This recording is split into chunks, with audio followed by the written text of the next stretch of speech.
I'll be reading a message from Mr. Daniels. I also want you to know that AAUW invited all of the candidates, and Mr. Jasinski did not respond, and Mr. Daniels submitted a statement.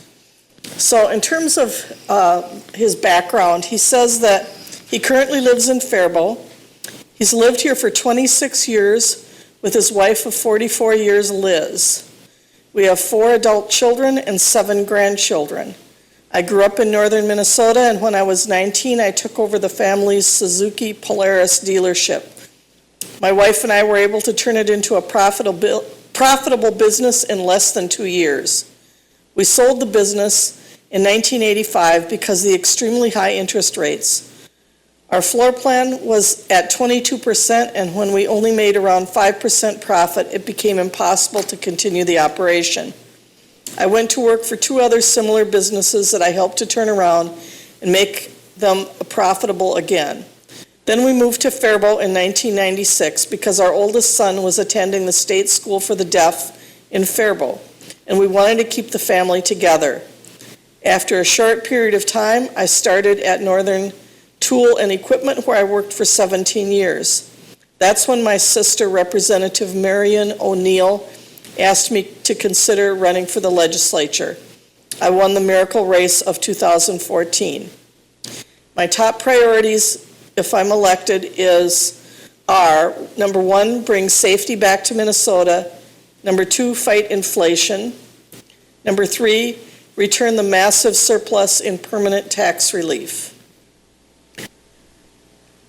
On the question of why are you running for office, he says, I am running for office because there is so much I'd like to see happen. I've served for 8 years and have been blessed to have several of my bills passed into law. Bills that give people with disabilities such as Down syndrome and autism a chance to go into college. Also, I have passed into law several bills to help children with dyslexia to be able to catch their disorder early and not have them struggle for years before they are diagnosed. But I have so much more to do. I also want to work on welfare reform as well. I believe we give the proper tools and support people that are not working because the system has failed them. And we need these able-bodied people to feel their self-worth and help fill in the gap that we have in the workforce. On budget, he says, in 2017, we're able to pass legislation to lower taxes for 284,000 seniors on their Social Security taxes. Out of the 284,000, 72,000 stopped paying Social Security taxes altogether. I believe we can finish what we started and eliminate taxes for seniors completely. I also believe we could reduce the income tax on Tier 1 and Tier 2, possibly cut them in half. I also believe that to keep businesses in Minnesota, we must lower the corporate tax. Currently, Minnesota has the 2nd highest in the country. Lastly, our personal care attendants have been underpaid for a long time. We did a tremendous increase of funding in the past, I think 2015. But we need to look at this again because these are the people that take care of our seniors and the disabled. On health care, he says, the question is, the overturning of Roe v. Wade by the Supreme Court puts abortion law back into the hands of state legislatures. Do you support any specific changes to the current state law? He says, I am and always have been pro-life. I believe if we don't value the lives of the unborn, then we've lost our way. I'll always support life from conception to natural death. On the question of police, his wish is that Minnesota would support law enforcement again. We have violence in the streets and people getting used to hearing gunshots, both in the day and into the night. Prosecutors and judges need to put away violent offenders and have them serve a proper time behind bars. And that's the end of his statement. Thank you. Thank you. That was the statement by Representative Brian Daniels, who was unable to be here tonight. But we do have 2 candidates that are here, and we're grateful for your time tonight to share with us your views. Those in the audience are invited to write questions, and submit them in writing, and members of the AAUW will bring them forward. And we'll try to consolidate questions so that we can get as many different topics covered as possible. So we'll begin now with just introductions, and we'll give you a couple of minutes to tell all of us about yourself, and we look forward to hearing about that. So I'll begin with you, Kate. All right, is my mic on? Okay. Thank you. Thanks, everybody. Thank you to the AAUW for inviting us here tonight. And thank you, everyone who came in person. It's really awesome to see a live interest in what's going on in our communities. My name is Kate Falvey, and I am running for the State Senate District 19. And this is a new district for us here in the Faribault area. For the census, we redistricted the whole state, which also included changing the congressional district, but for us, we do stay in CD1. But our district now with Senate District 19 for the state Senate includes Faribault, Owatonna, Wanamingo, Kenyon to the east, and all the way to Janesville to the west. And we've actually cut off the southern half of Waseca and Steele County. So that part used to be part of old District 24. It is no longer part of that district. So Carolyn and I have been out on all ends of the district. I am a teacher. I am the German teacher at Faribault High School. I have been a teacher for 17 years and a union member my entire career. I started my career in Iowa, where it is a right-to-work state, and that is something that I've been very passionate about keeping union rights for teachers and for all union workers. I've been here in Faribault 4 years, but even though I have only been in Faribault 4 years, I did go to high school in a small community in Pella, Iowa. I got my bachelor's and master's degree in German from the University of Northern Iowa, which is in Cedar Falls. That's kind of a smallish community as well. I lived in Hutch, so I am aware of the needs of these, this size of area and this, I guess what you'd call outstate sort of areas. I decided to run because not only there was an opportunity to do so, but I've always I've discovered that I've grown a passion for politics and serving. I've been on the board of a nonprofit music organization in St. Peter, Minnesota, the Governor's Drum and Bugle Corps. I've been a member or a board member for a very long time, since '93.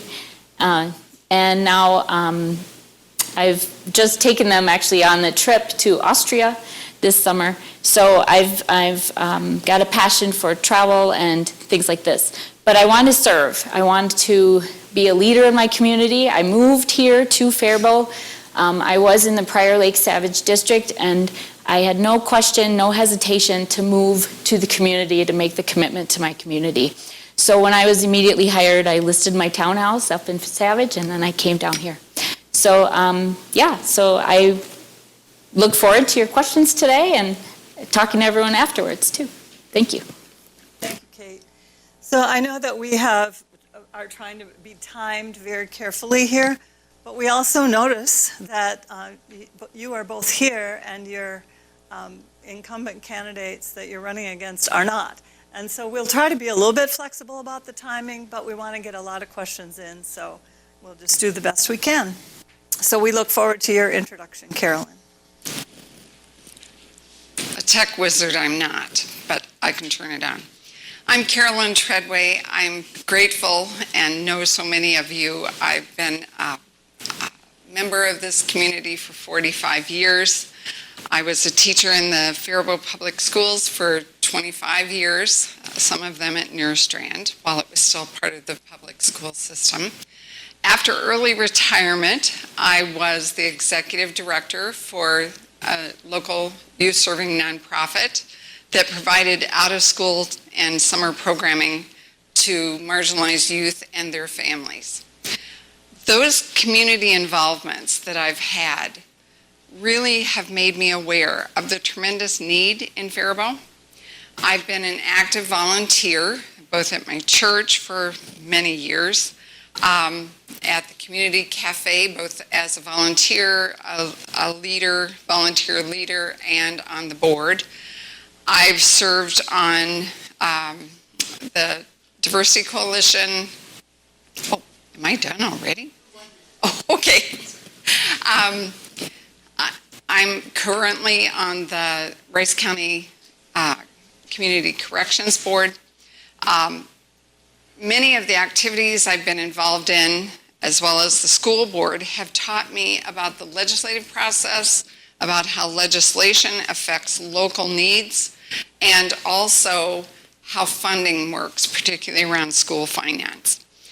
My involvement has really created an understanding and awareness of the tremendous needs that Faribault has and other small communities in southern Minnesota. And I believe one of the real purposes of state government is to help all Minnesotans thrive, succeed, and help their communities do the same. Thank you. Okay, thank you. We have a lot of questions coming in, which is wonderful, but I'm going to begin with one that was submitted very early on. What do you think is the most pressing issue before the Minnesota legislature in the coming session? And Carolyn, let's start with you. Well, one of the things that is most difficult for me to understand is there appears to be a single issue with the Republican side of the aisle, and that is tax cuts. Tax cuts across the board from the lowest earners all the way up to and including the wealthy. I love the idea of tax cuts. Who doesn't? I would like that as well. And yet, in order for us to have enough money to provide services in communities across the state, we need tax income. I believe, if you've noticed, we have a budget surplus, and that was created by record profits of large corporations. I am not in favor of reducing taxes for those corporations that are doing quite well.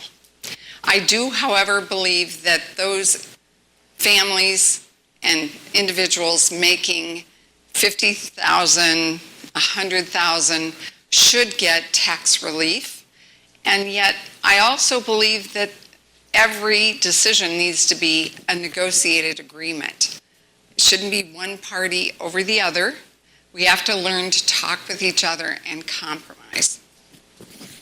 So I believe tax cuts and the budget is probably the biggest issue that needs to be addressed. Yeah, I would agree with that as well. What I would almost call staggering surplus is something that has to be addressed. And from what I saw and what I've heard from the session, and even the Republican-led tax committee had this great, what I would consider equitable plan of $4 billion for programs, $4 billion for tax cuts, and $4 billion to keep in the hopper, and it never got passed. And to me, that's a really interesting. Well, it's not interesting. It's a problem. I mean, if we couldn't agree that yes, we can spend some money, yes, we should give people tax cuts, which, by the way, included a complete elimination of Social Security taxes, and then save some for a rainy day because we're sensible Minnesotans. You know, if we couldn't agree on that, what are we doing? And I feel that that's the budget part is sort of a magnifying glass on the bottom line issue of very, very strong partisanship. And I think that that's something that as a nation we've even come to where, you know, talking to people we disagree with or talking to people who have a point of view different than our own has become almost battleground. And I think that that's not okay. I think I've seen it in the school of just being buried, you know, get your little device and, you know, you're buried in this little world that's all your own and with people who agree with you and things like this. And that's been part of my plan kind of as I've gone out and met people and been at the county fairs this summer is to talk to people. I welcomed people with other viewpoints talking to me, and we ended up agreeing on a lot. And so that's something that I kind of hope that we can do as a state and as a community to really work together again and do what's best for everybody. So, thank you. I think you kind of got to the next question before we even asked it. So, but I'm going to ask it again and have you expand upon that topic. How do you think your involvement will work to solve the problems that we see because of the polarity that we are experiencing in our state? And I think I start with you. So I did sort of allude to this already with just having civilized conversation and not being afraid to talk to someone who disagrees with you. As a teacher, I work with teens, and teens, of course, they like pushing boundaries, they like to challenge and they like to do those sorts of things. And I've learned a lot with, interpersonal relationships with the students and with their parents and things like this, so that I can get people to talk. And I worked a lot of customer service too. I did a lot of jobs as a young adult. And I know a lot of times people just want to be heard. And if you're willing to sit and really listen and let them say their piece, a lot of times they just want to get it out. And that's where you start to build the bridge then to communication and compromise and working together. And that's something that I think I can bring to the Senate, to work with people that disagree with me, to see, where do we agree and where can we make those kinds of compromises. Thank you. I am much the same way. Through years of having teacher conferences and needing to speak truth about issues, I am good at that. I, however, don't believe in one short session that we're going to solve the political polarization that exists. I know that it's difficult when Minnesota has a divided government. The Senate is Republican-led, the House is DFL-led, and thereby it's hard to get consensus, compromise, and getting things done. I, too, am willing to speak across the aisle, negotiate, and compromise. And yet, until we get to a point in our country in which all of us are willing to do that, I'm not sure one session's going to do it.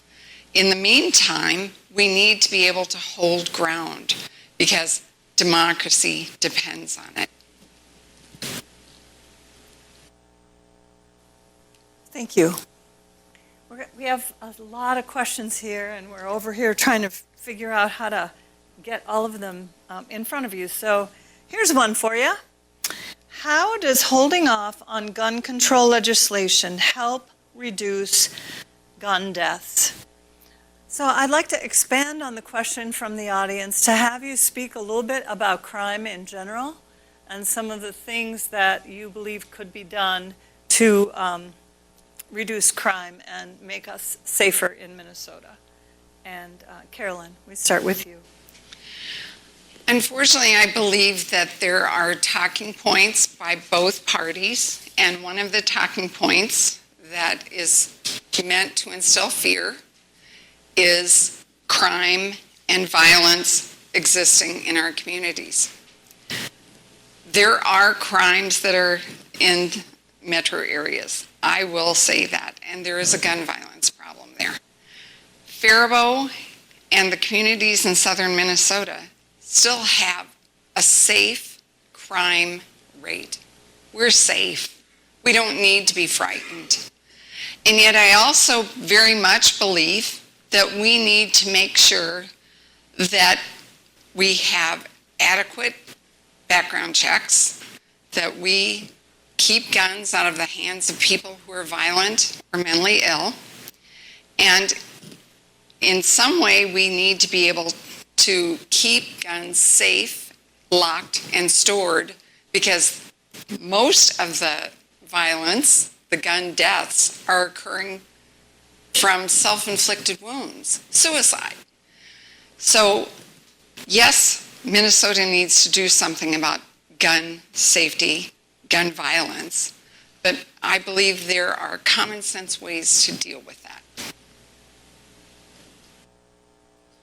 Yeah, I agree with that as well. I personally think the gun laws here are almost strong enough. I think there's a couple that I would definitely propose, which is the private sale, where there's no requirement for a background check. There's also no registration requirement in Minnesota, and to not register your weapon with the city police, or at least somebody who would have a record of who owns firearms and whose they are and who they legitimately belong to, is something that we need to fix as well. I agree also with Carolyn's point of view of gun safety in the home and being locked and being emptied, and that suicide really is, or accidental shooting is really one of the top forms of gun violence that we encounter here. I also agree with Carolyn that the crime thing is something that the Republicans like to use to scare everybody. And yes, we're not going to be naive and say there's no crime in Faribault, there's no crime in Owatonna, our whole district. But getting people to vote because of fear, I think, is a bad path to go down. So for me personally, I would talk about proposing legislation for registration and proposing legislation to make sure that those private sales or flea market type sales also have requirements. I also would like to increase the penalty for someone who knowingly sells somebody a firearm when they get a flag or they get the warning when they do the background check. I think that those people need to also be held more responsible for the fact that they sold somebody a gun. So, Thank you. Mm-hmm. We're going to stay with you, Kate, on the next question. And this one is about the impact of immigrants and immigration in Rice County and southern Minnesota. So can you speak to the impact on our economy and our communities in regard to the immigration issue? Yes, one of the reasons I was happy and eager to move to Faribault was because of the diversity. I think it's my children growing up in a community that has a diverse population was actually important to me when I was looking for work and looking for where to live. The immigrants bring a wealth of skills and cultural, I'm a culture teacher, right? I'm a German teacher. I teach tolerance, I teach empathy, I teach all about those kinds of things, and I think that our immigrant population definitely enriches our community. I believe that we could, honestly, I think we could do a little more as far as maybe a state level to help invest and encourage our immigrants to have their own business, open their own business, and things like this. So I think the immigration in our area is a positive thing. So yeah, thank you. Go ahead, Karen. I would agree that immigration is positive. Indeed, 30 years ago, even more so than that, Dr. Dick Berge predicted very low school population and having to close our schools because we would not have enough students because of the decreasing number of families at that time that were projected to come to Faribault. While our refugee and immigrant students have posed some significant challenges, they also have improved the teaching skills in our schools. They have exposed children our Caucasian children to a different world, giving a global perspective that I don't believe we've yet fully used and explored. We need to find ways that we, again, can work as an entire community. Many of our immigrants and refugees are extremely poor and not encultured when they arrive here. and we do not have the resources to help them learn how it is to work and thrive in a community. I believe state funds need to come this way to help us, help our immigrants, and help create unity in Faribault.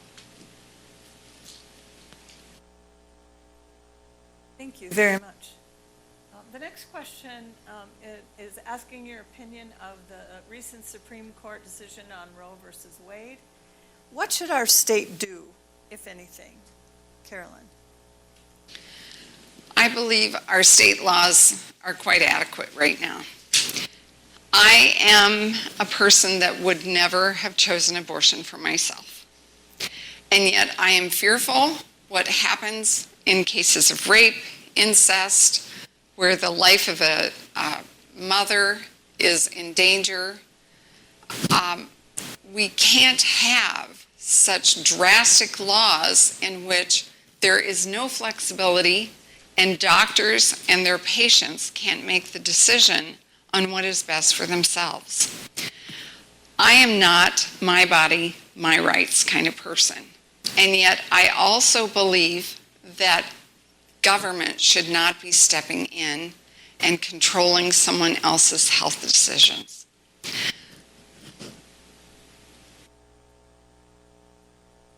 I wholeheartedly agree with Carolyn.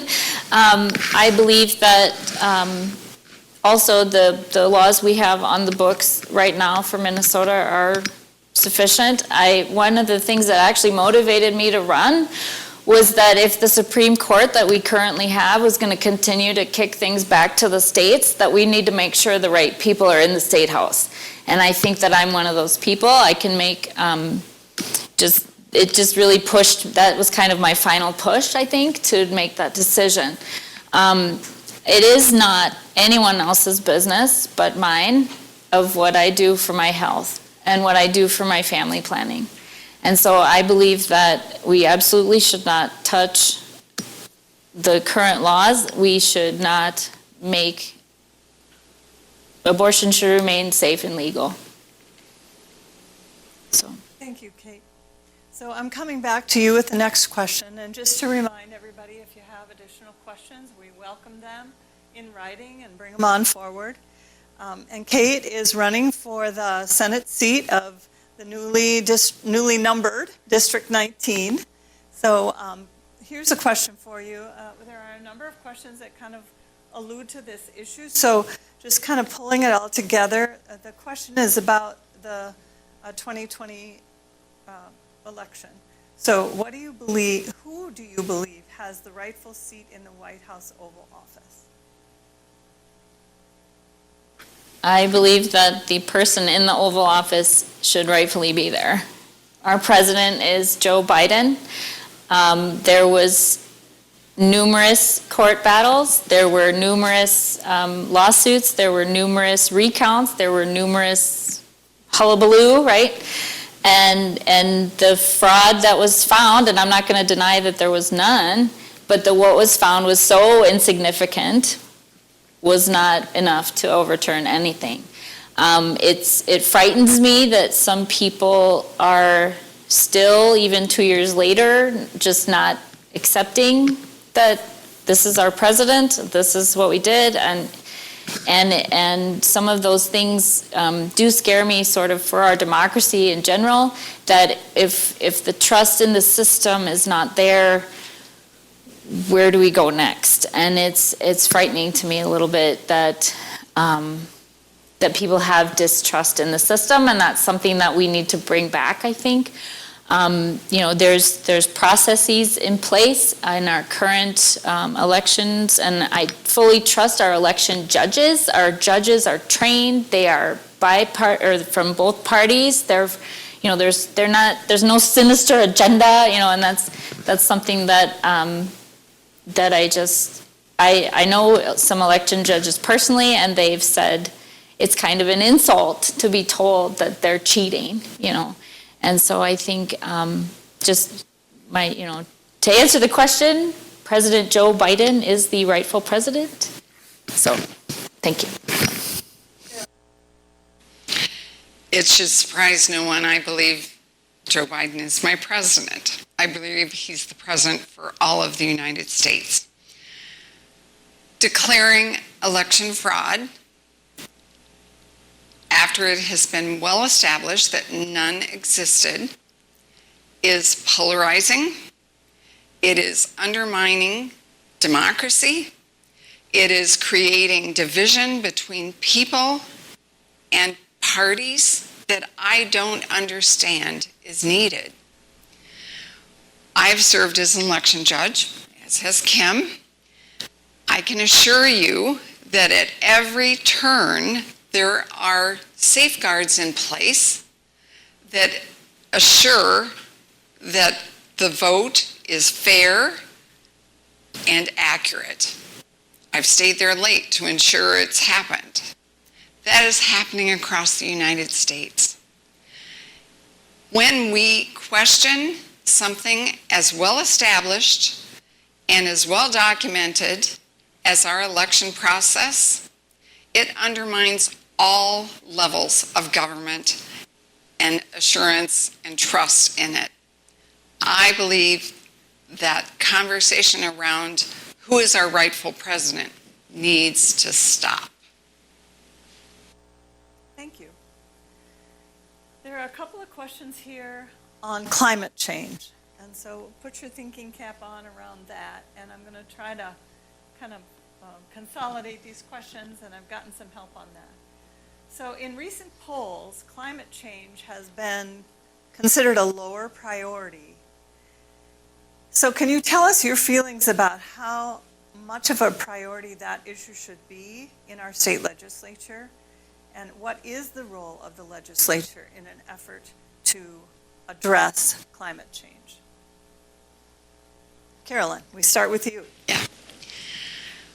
I am not a person that is all about green, and yet I believe if we're going to have a sustainable future, that we do have to look at how we protect our environment. The hurricanes, the floods, the massive damage that we've had in recent years because of climate change is very concerning. We aren't going to be able to change everything in one fell swoop. So we have to start looking at how we can do that incrementally. And I believe our state government has a large role in making that happen. One of the areas that actually was one of the topics of conversation at an earlier meeting I was at was copper mining in northern Minnesota.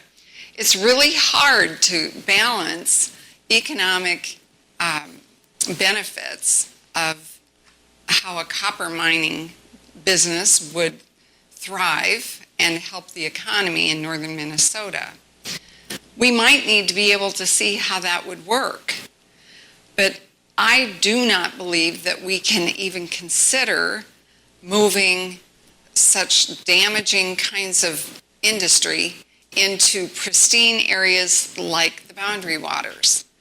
I think it's going to take real conversation by all groups who are impacted on how we manage to move the economy, to address climate change, and to protect our areas that need that. So, excuse me. So since, we are a diverse sort of ecology here in Minnesota, and here in the South, we're feeling the, the drought and the lack of rain. And I just even saw in the news tonight that, we're kind of in dire straits if we don't get a good winter. And so I think doing work in the farming community to talk to farmers about conservation and I have a limited, I have to admit, I have a limited knowledge of farming in general, but I am a teacher, so I love doing homework. So I like to study and meet people, and we've met with some farmers in the community, and I've been to the land stewardship project and talking to those folks, and really digging into the impact of farming on the land and the, are there more ecological practices that we could support? Are there more, with fuels and with, I've even talked to the electrical union about nuclear. I mean, it's always a bad word, but Germany decided this year with the crisis in Ukraine to actually not close their last 2 nuclear plants because they knew they needed them. So even the Germans, who tend to be a leader in solar and wind and things like this, they've kept some nuclear plants open just because they knew that it's a great, efficient form of energy that they can count on with the trouble that's happening with Russia and Ukraine. So I think there's a lot of discussion to be had, and obviously subsidies that we can provide at the state level for either improvements in homeowners or with the farms to make them more energy efficient is kind of a small step, and then we can see how we can broaden some of those policies. It's hard to, encapsulate a huge issue like that with just a 2-minute answer, but I have a couple of other questions that are kind of related to climate change that I'm trying to figure out how to ask. So I'm basically going to read both of these questions and ask you to try to respond to them. So how does increasing gas and oil production help with the problem of climate change? That's question 1. And then, how can our president be blamed for the high price of gas when the oil companies are making record profits? So combining those 2 questions, can you give us an answer? And we're going to stay with you on that, Kate. So to address the first one, obviously using more fossil fuels will not necessarily aid us with the climate change issue. The production of gas is a tricky issue, I think, right now, kind of all over the planet. And I guess for that question, I don't know, that question's a little tricky. How is more production better for the environment? Well, I guess it takes, if it's petroleum, then it takes us away from coal, or if it's natural gas, then it's the big bad coal, right? But I guess to go to the second question, we absolutely can't blame a single person. I think a lot of times, I realize that the buck stops with the president, right? Harry Truman taught us that. However, some people, I think, believe he has more power than he really has. The gas prices are the free market, right? So the fuel companies and the petroleum companies are charging for gas. And I even heard this morning on Good Morning America that the LA area is twice as expensive as outstate California. Well, obviously that's the gas stations or those local people setting their gas prices, right? They don't have better gas because they're in Los Angeles. They just have more expensive gas, and that kind of, I think, this might be a question later, but that sort of alludes to sort of all those prices. When you get into a metro area, kind of all prices go up, and I guess maybe that makes me fortunate to live here. So, yeah. Well, actually, the Minnesota State House will have little control over how much gas is produced. We will have control, however, on whether taxes are associated with that, whether we allow corporations to continue to make the kinds of money they make on the backs of regular workers and regular community members. I am not one that blames the president for Saudi Arabia and Russia deciding to limit how much oil they produce on on a daily basis. On the other hand, I also, like Kate, don't believe that our president or state government, or frankly the federal government, has much way to control that. There have been times like this before. We will get through it. It is frightening for all of us, and those who suffer most are those at the lower income level. That is who I am concerned about. So while the Minnesota House is not going to be able to control prices on gas, I do believe we can look at ways that we can help those individuals in our communities who are most affected by high prices. And I have some ideas about some of that around how do we support all of Minnesotans rather than only wealthy Minnesotans.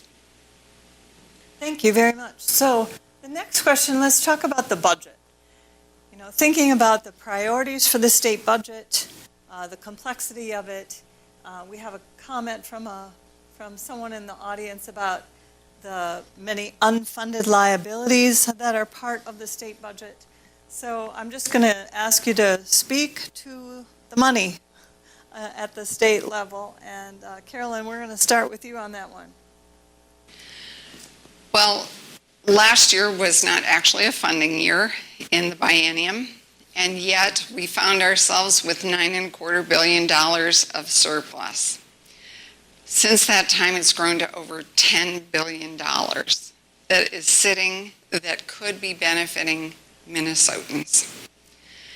Unfortunately, unwillingness to compromise is the reason it still sits there. People could have had tax cuts across Minnesota. In fact, as Kate's indicated, all Social Security recipients would have had their taxes cut. I believe one of the most important roles of state government is to ensure quality of life for all of its residents. Money alone will not do that.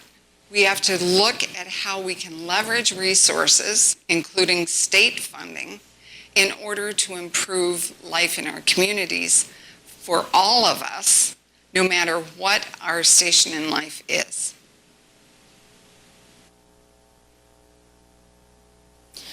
I will echo a bit of what Carolyn was saying. The budget surplus is still something I'm shaking my head at, that, you know, because personally here in Faribault, we likely wouldn't have needed 3 levy questions if that money had come to us the way the House had proposed it and passed it.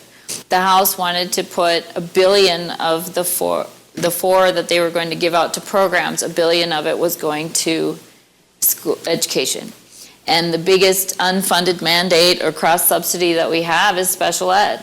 And I believe in the comparison that I saw online, the 400 and some million of that $1 billion was going to special ed specifically. So it's a missed opportunity, I think, and it's something that now we as Faribault taxpayers, I'm a homeowner here in Faribault too, have to vote on and pass, and wholeheartedly hopefully pass. And so we, it's interesting because, you know, we're sitting on all this money right now, and hopefully then, you know, if we can get this stuff going and we can get it all out, we then work on a plan and on a budget that will continue to be able to cross, you know, fund those cross subsidies, and also be able to continue to support our seniors or our healthcare workers, because I know that that's an issue as well. We also have, with us, at least in education, our paraprofessionals, our ESPs, their education support professionals, are they're leaving the school, and these are people who want to go to teach our students and help with our students, and it's often special ed paraprofessionals, and they're making more money at the Aldi warehouse, so they don't stay with us. And those are people who want to. They love students, they love our kids, they want to be helping our students learn, and they just can't because of the wages they're receiving. So yeah, so that's my spiel, I suppose, with the budget. Thank you. I keep forgetting if I'm on or off here. So I'm on. So we evidently, the discussion about gas prices and oil production and all of that prompted a question related to that. So I'm going to go back to that. And this should be a short answer, starting with you, Kate. The Minnesota law requires gas stations to sell gas for 8 cents per gallon above the purchase price. Would you be willing to repeal that law? I guess I'd have to take a look at why. That's something I'm not, I guess, familiar with the 8-cent surcharge. I don't know if that's a tax. If somebody could help me. It's to help, the theory behind it was for competition, so to protect small companies in competition. None of it is government money, it's just, so like a big company can't harm a small company. You're right. So then does each individual gas station or town decide that, or that's a state law? It is a state law, okay, okay. That's the minimum price that a gas station can set their price Is 8 cents over what, they purchase. which, So over, as soon as the truck comes in and the gas is in the tank, they have to change their price. I see, okay, yeah. Okay, we need to make. I'm sorry, yeah, Yeah, I'm not sure that our audience will be able to hear your. right, sure. So the comment was that the state requires that all gas stations automatically add an 8-cent surcharge, and that's to protect smaller companies. And I think I would look at, I guess, is that really working? Is that really helping? Is that really preventing the big guys from taking over the small guys, especially in our smaller communities? I guess since, like I said, I'm not as familiar with what that policy is, but that's something I would be willing to look at, sure. I mean, if it's working, then we keep it. If it's superfluous and it's just hurting the consumer, then, yeah. Well, I really thought that was going to be a quick one, but it didn't turn out to be that way. Carolyn? It comes as a complete surprise to me, so I am pleased to hear that exists.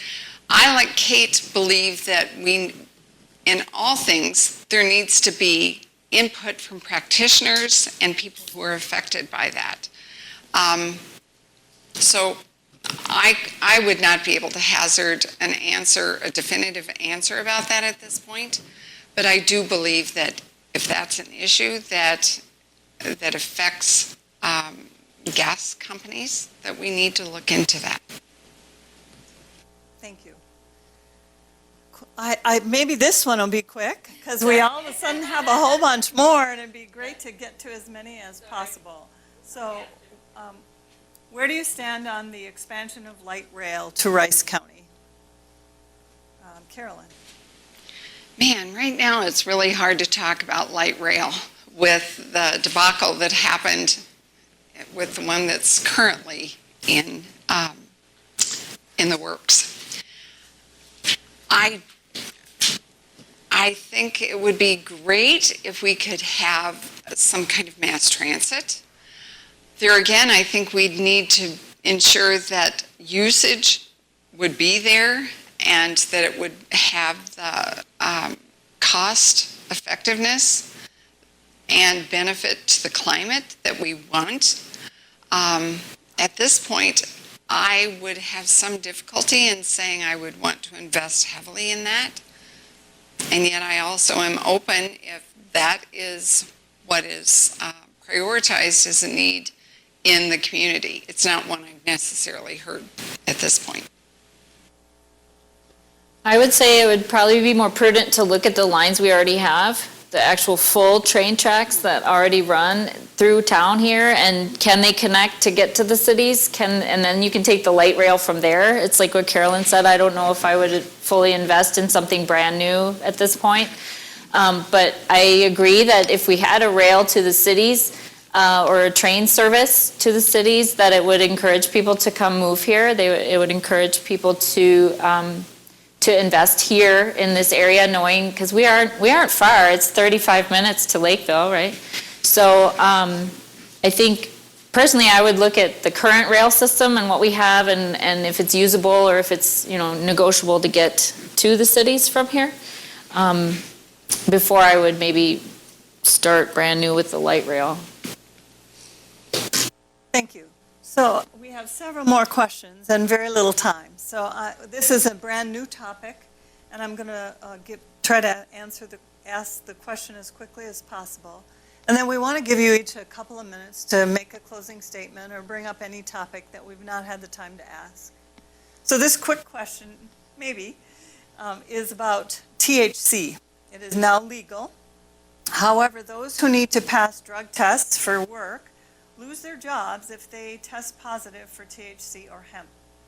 Hemp products have proliferated and can be found in things like baking mixes and cosmetics. What would you do to help be sure products containing THC and hemp, including restaurant items, are clearly labeled? Carolyn. I understand there's a problem.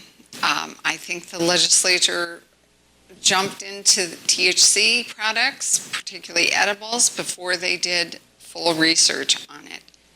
I also believe that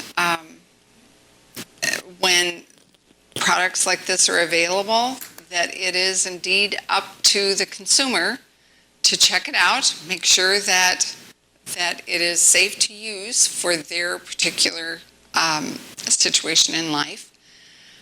And yet it does require strict and accurate labeling so that consumers can make good decisions about that.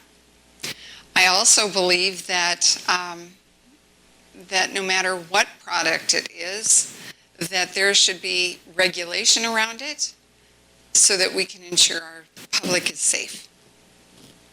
Okay. So I consider hemp and THC two different things. I'm actually I've started doing a lot of research into hemp and how you can use it for paper and fabric and how fast it grows, and even concrete. There's a thing called hempcrete that you can use for building materials. But that's a whole other conversation. As far as the THC goes, I agree that we do have to regulate it, and it should have similar or equal if we ever finally go full legal THC everything. It should be the same as alcohol. I don't think it should be any more stringent than alcohol.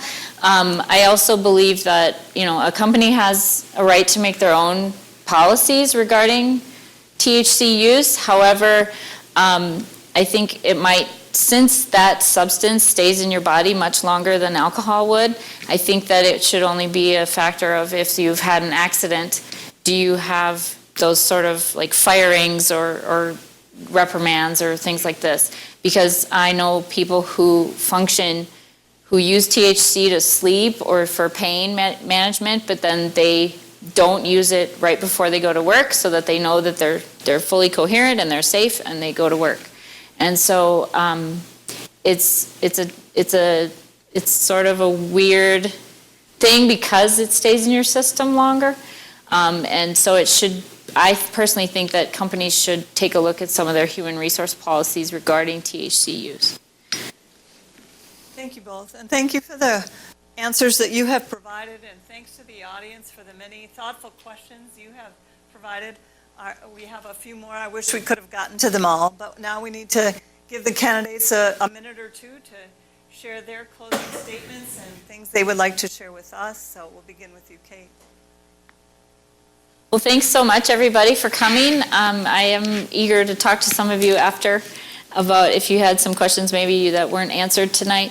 I can hang out here for a little bit. And I think that what I bring to the table as an educator, or just, with my experience of all the work I've done in my life, I've had many different jobs. I'm good at managing. I'm good at making deals. I make deals with teenagers every day. And I think that I can bring maybe a new perspective to, I'm not a politician, I'm just a person, I'm a citizen, and I'm concerned, and I want to make sure that everybody's voice is heard, and I'm a good listener, and so I I just look forward to working for everyone here and with everyone here, and also with everyone in the district on what we think we can do to have government really do the right thing for us. So, thank you. I do thank you as well for this time. I love southern Minnesota. I have lived and loved Faribault for 45 years. I believe what's good for families is good for communities.